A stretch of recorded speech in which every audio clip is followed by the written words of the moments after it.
Life in the medieval period looked like lots of different things to lots of different people. Your place in society could dictate everything, from what food you ate, where you could go, how educated you were, and even how long you were likely to live for. Across this series, we'll discover what life was like for those that worked, those that earned, those that learned, and those that played in medieval England.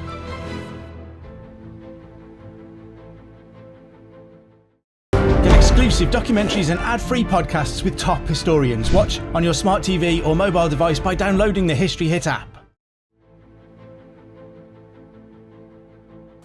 When we talk about the three estates in the medieval period, those who work are often thought of as peasants, and this is quite right, because 80% of the European population, of course, are peasants, and that's what work means. However, there's also a number of workers who belong to one of the most powerful and influential groups in medieval Europe. These are the guilds.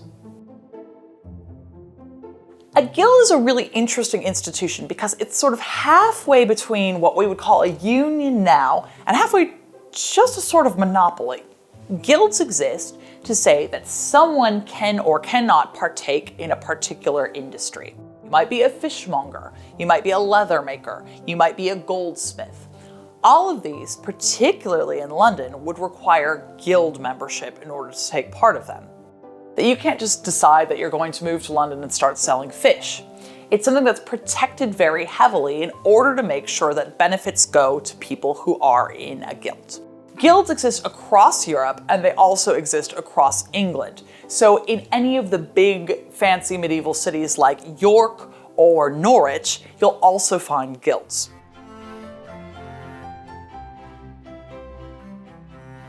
We're here in the Grocers' Hall to talk about the second most important guild in London in the 14th century. That is the grocers. As the name indicates, they sell things in gross. Well, what does that mean?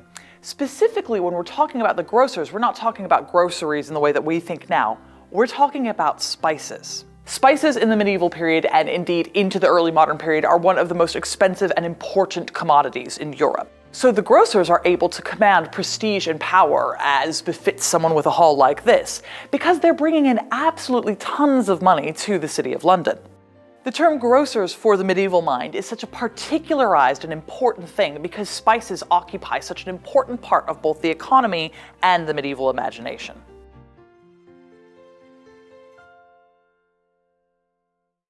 There are now about 110 guilds in London, though that was not true of the medieval period.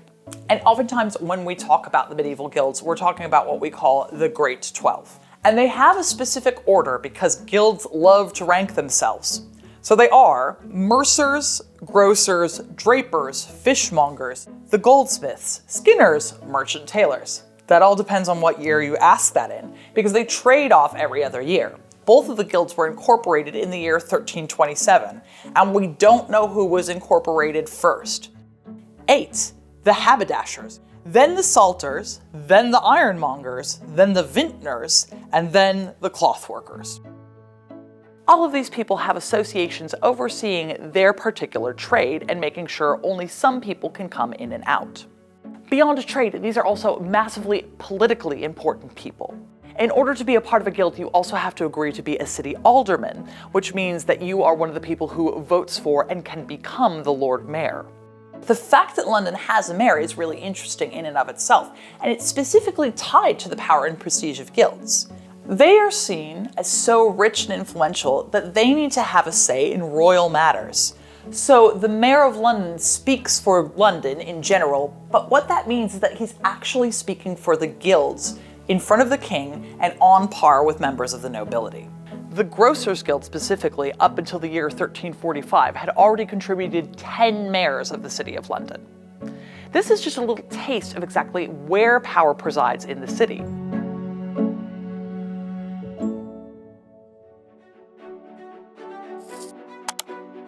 As you can see from the opulence of rooms like this, the guilds have a lot of money and power within London.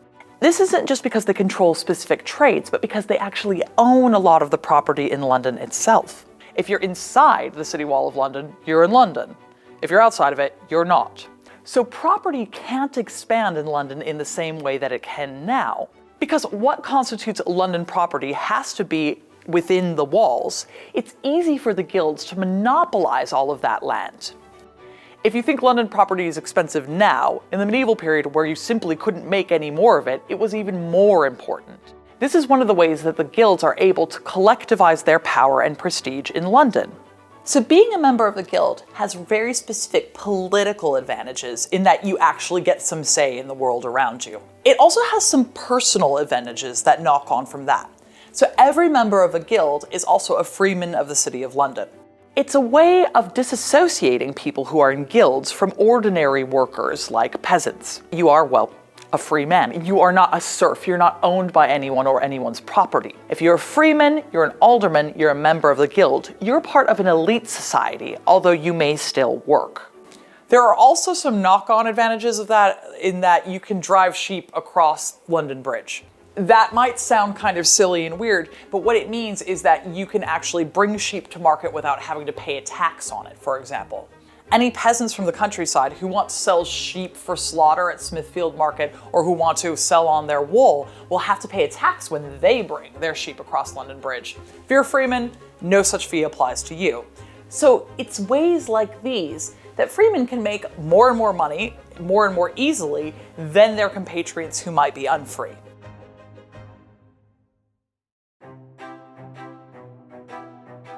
For the most part now, the Grocers Guild is a charitable and social organization where you can come have a really amazing banquet, obviously.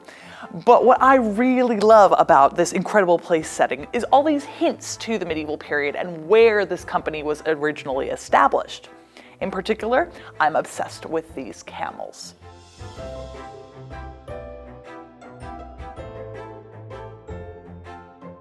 Because they are an association that sells spices, the camel is inextricably linked in the minds of medieval people with the grocers. For them, spices are something that come in over the Silk Road from the east. Maybe these spices are coming all the way from East Asia. We know that there are, for example, Indonesian spices in regular use in medieval Europe. Maybe they simply have come from the Near East. There's something that's come through Jerusalem, for example. Either way, when medieval people think about spices, they think about camels.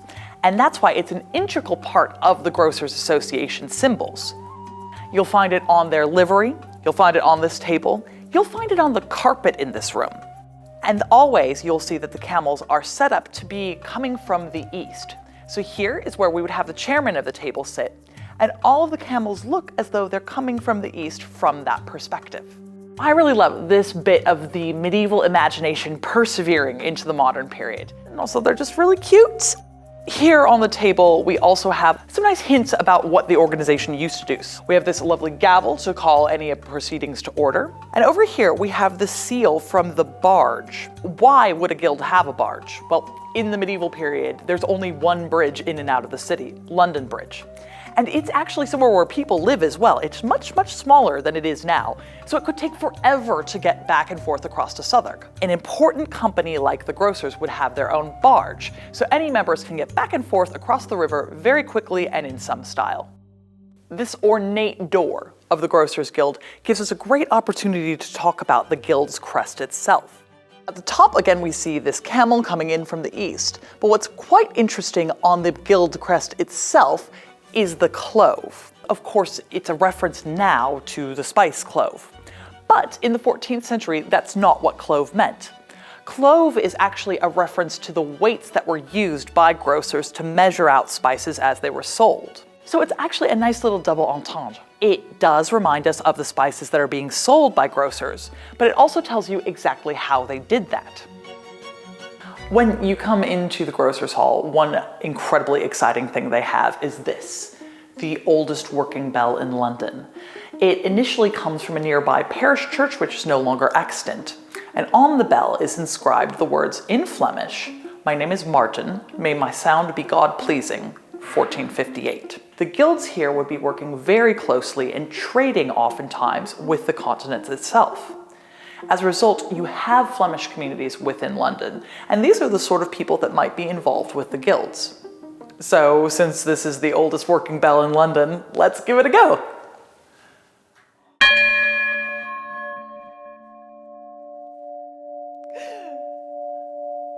I mean, it's pleasing to me.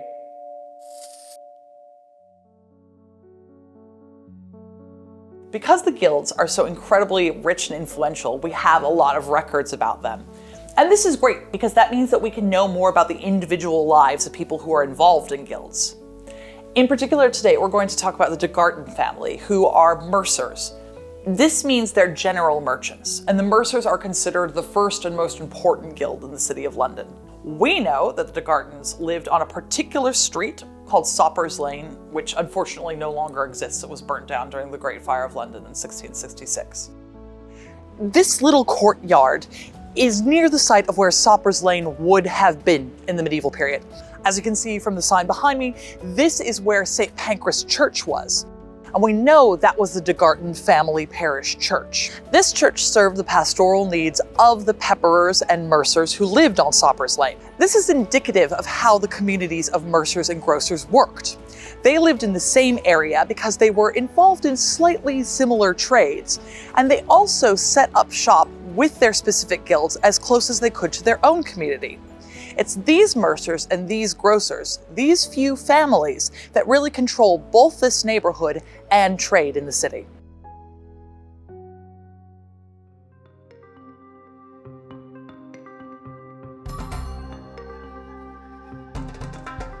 This is the actual Mercer's Hall, and it's interesting because it's just across the street from where Soppers Lane would have been. So the de Garten family would have had a very, very easy commute, if you like, between their own home and the Mercer's Hall itself. However, whilst the community of mercers is very close to the hall itself, that isn't where they go about their day-to-day business. In the medieval period, the majority of actual business dealings will take place within a family's own house and household. They have their own offices there, they probably have their own store. That's the sort of place where you see day-to-day business taking place. The Mercer's Hall is for conducting any guild-specific business and enjoying a banquet now and then.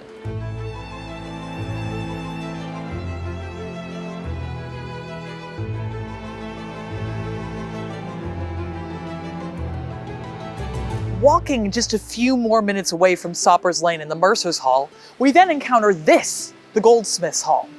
It's a reminder of how dense the number of guilds in the City of London are. You can't make it more than a few streets without running into another one.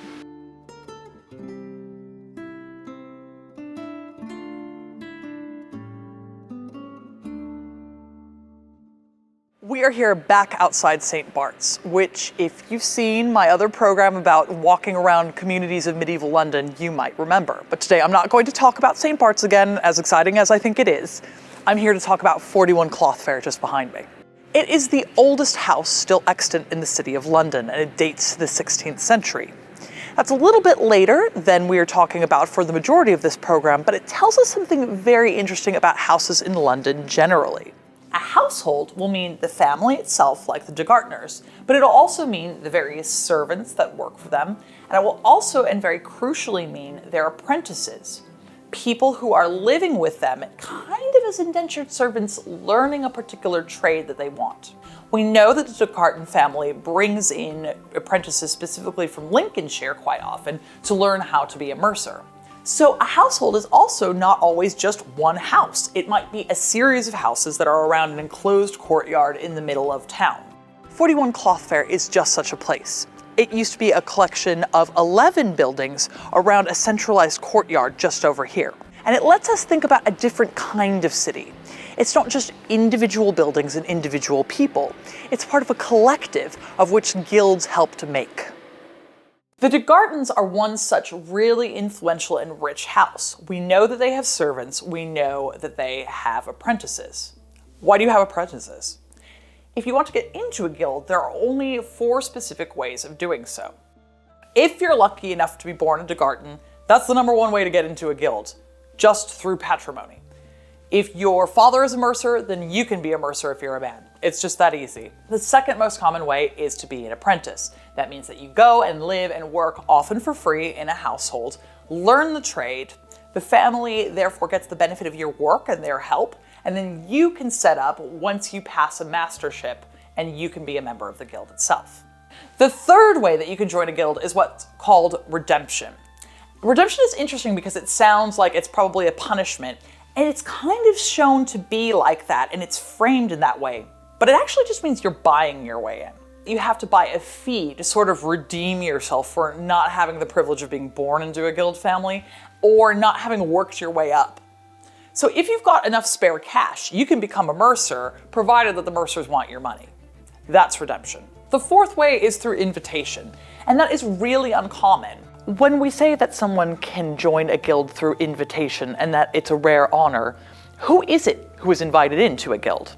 Well, here we have a great modern example of that in the Grocers Guild, when we see on the table King George III's domed tanker. And granted, that is a modern example, but it shows you just what prestige a guild has, even into the modern period. The kinds of invitations that are given out to monarchs, the ruling classes, really important people who make huge decisions about the country. Even if you are King George III, you want to come hang out with the Grocers Guild. You might have noticed when I'm talking about guilds here that I keep saying free men. And that's because in order to join a guild, you have to be a man. This is annoying because it's not as though women aren't participating in the same work as men in guilds. And often it's super common for members of guilds to intermarry.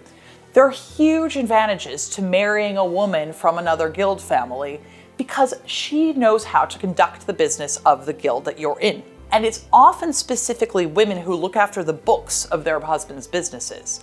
Another specific political function that members of guilds has is they're often elected to act as the Sheriff of London. There's no such thing as a police force for medieval people. What there is a posse comitatus. A posse comitatus gets called together by a sheriff when a crime is committed. So say you're the sheriff and you know that someone was robbed down the street and you want to find who did it. It will be your job to call together a bunch of men to go look for the thief. We know that the Degartons serve as sheriff on several occasions, which is a great indication of how powerful they are within their own community. There's a lot of guild members in the city, but there aren't always a lot of sheriffs. So getting up to that high level shows that you really know people and you're very well thought of. Hugh Degarton is one such person. He's elected Sheriff of London in 1314. He also acts, interestingly, as a witness in a murder case in 1324. Someone was just murdered in the middle of Soppers Lane and he was called on to act as a witness and tell everybody what happened. A terrible scene, but something that does happen from time to time. All of this is very interesting because Hugh Degarton also is a bit of a chancer. Even though Hugh himself acts as sheriff and he's considered to be an upstanding member of the community, he himself at a point in time joins a gang and robs a neighbor for 200 pounds of cash. This is an absolutely unbelievable sum of money. If we think back to our episode about peasants and we think about poor Thomas Collins who had to sell off his 15 acres of land, he gets 2 quid for it. This is 100 times that amount of money. This shows us a lot about life in London because, number one, people in guilds have this kind of cash just hanging out. That's the equivalent of keeping hundreds of thousands of pounds in your house now. And apparently they do. But it's also really interesting because say you were going to steal hundreds of thousands of pounds now, you would expect that you would get in some serious trouble for that. Hugh Degarton emphatically does not. He's let completely off the hook. Why and how? The king. Hugh Degarton has so much power and prestige that he's well known to the king, can throw himself on his mercy, and be completely let off for committing a huge and heinous crime. To be very clear, say Thomas Collins, who was in extreme debt, went and stole, I don't know, 5 pounds from someone. He would almost certainly be killed for that. However, Hugh Degarton can be accused of a much, much worse crime and absolutely nothing is done to him as a result. He is so wealthy and well-connected that he does specific services for the king. On several occasions, he acts as a messenger for the king, ferrying various letters and money throughout the kingdom. The king is not going to be sending money up and down the country with just anyone. It needs to be someone who can be relied upon. And apparently that reliance goes far enough that you're allowed to steal a cheeky fortune here and there. We're here outside the Wax Chandlers Guild, who are a great representation of what it is that guilds did in the City of London. They supply the goods and services that people in London need. Let's keep in mind this is a world before electricity, so candles are an extraordinarily important commodity. It's the wax chandlers who provide that and have the monopoly on services for it within the City of London. Fun unicorn fact, I also love this because it's a great example of the medieval idea of a unicorn. Now when we think about unicorns, we think of them as horses with horns, but they're not. They're actually monsters. They're half lion, half goat, and they're savage. So if you look at these ones up here, you can see that they are goats because they have cloven hooves. They don't have a mane so much as a little bit of a beard and what's left over from a lion's mane, not a horse's. Members of guilds are not living their lives on the same razor's edge that peasants are. Their money is not so specifically tied to the land. You can stockpile wool. You can stockpile spices. You can continue to sell things that people want, even if a harvest is failing. That insulates you from a lot of the more difficult things that peasants have to experience in the medieval period. We're talking about the de Garten family, who are fabulously wealthy and enjoying an incredibly privileged life at the same time that the Great Famine is happening in the rest of Europe. The Collins family, the peasant family we talked about before, completely dies out at this point and we lose track of them. In contrast, the de Garten family becomes only more wealthy and more well-connected. There are all sorts of people in the city, just as there are now, who are doing day-to-day things like running restaurants, working at the markets, acting as bakers, and they're not going to be members of guilds. Probably though they are interconnected with guilds because odds are they're renting from a member of a guild. But they're not enjoying the same kind of rarefied life that guild members are. Standing in a place like this, it's really easy to forget that working is not always something that is associated with great wealth and power in the medieval period. It just so happens that we know a lot about the people that is true for. It's a good reminder that while a lot of the work that is happening in the medieval period, and indeed the majority, is work done by peasants in the countryside, there are still a huge group of people who are trading, who are working, and are politically important, who are involved in the Third Estate. Guild members are some of the most important, wealthy, and well-connected people in the medieval world. They are also very much seen as sort of denizens of cities. When we talk about peasants, we're talking about the story of life in the countryside, and we're talking about the story of most people. When we talk about guild members, we're talking about the story of cities themselves. The difference between guild members and the other people working in cities is also often linked to the fact that we just don't have records of them. I want to talk to you about people who are working in cities, so I'm talking to you about guild members because I can find them. I can find the de Garten family. I can know all about them. I can know who they married, where they live, and what they get up to in their spare time, which is robbing, apparently. I can't tell you that much about the local bakers. I can't tell you that much about the people who are actually physically selling fish in the street, as opposed to people who are part of the fishmongers guild. This is a really sad state of affairs. I love to know more about common people, and I would love to tell you all about whoever is driving swine down Soppers Lane. Unfortunately, I can only really tell you who is written about, and the people that we tend to write about are the people who are well-connected and wealthy because they can do things like ask favors from the king. But there's also a really interesting group of people in cities who aren't working. They're praying, and that's the clergy, who we'll talk about next. Thanks for watching this video on the History Hit YouTube channel. You can subscribe right here to make sure you don't miss any of our great films that are coming out. Or if you are a true history fan, check out our special dedicated history channel, historyhit.tv. You're going to love it.